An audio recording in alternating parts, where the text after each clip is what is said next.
It's a yes or no question, sir. Wow, you're You don't even know? You don't- You're looking for your lawyers? Wow. I invoke my right of self-incrimination, Your Honor. Okay. Ano? Can you repeat your answer? Wow. Can you repeat your answer, Mr. Arevalo?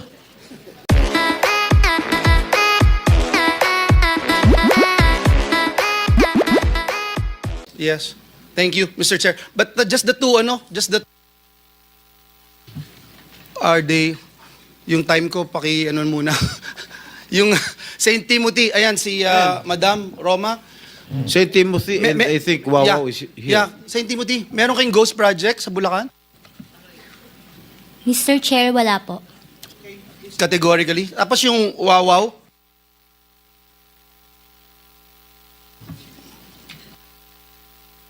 Good morning po. Yeah, can you answer yes or no? Ghost project?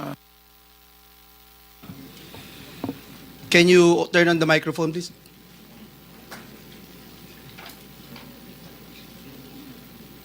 It's a yes or no question, sir. Wow, you're You don't even know? You don't- You're looking for your lawyers? Wow. I invoke my right of self-incrimination, Your Honor. Okay. Ano? Can you repeat your answer? Wow. Can you repeat your answer, Mr. Arevalo? I invoke my right for self-incrimination, Your Honor. My God, the question of the majority floor leader is very simple. It's very simple. Do you have any ghost project in any of the areas here in the Philippines? Answer.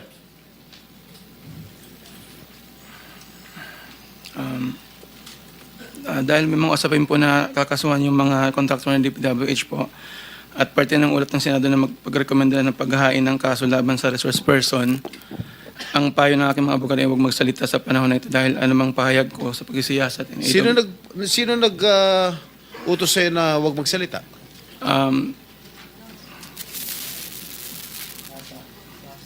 Sino? May binabasa ka ba? Ginawa ko po, Your Honor. Ano binabasa mo? Pasensya po kasi kinakabahan po kasi po. It is only answerable by yes or no, Mr. Arevalo. Is there any ghost projects of Wawaw builders?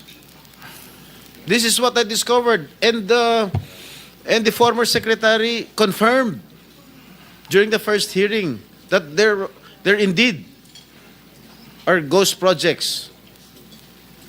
Bine-verify pa po namin, Your Honor, ang ano kung meron po talaga. Ano ka ba sa Wawaw? Are you the owner? Yes po, Your And Honor. you should know. Majority Leader, it's your time, huh? Yes, Mr. Chairman. I'm just disappointed, Mr. Chairman, kasi pambira ka, sasagot ka ng ganyan, ghost project. Parang tinatanong ka kung tao ka, hindi mo alam kung tao ka.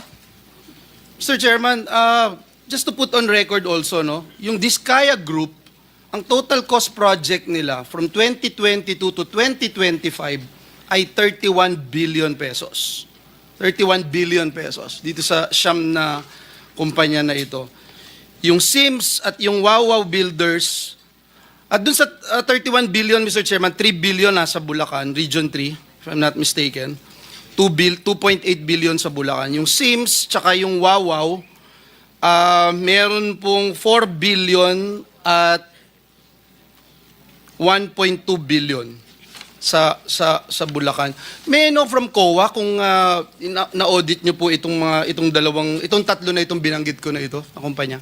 Sir, ito po yung mga na-subject for audit, fraud audit, especially for Bulacan po, sir, Your Honor. Yes, and nakita niyo may ghost project. Kaya hindi makasagot ito, eh. Oh. Opo. Can you confirm? Hindi ko pa po ma-confirm, Because sir, we're going dahil to get the... Wala po We akong- subpoena already the documents. So, Opo. can you confirm? Yes or Your no? Honor, wala po akong kopya nung audit highlights.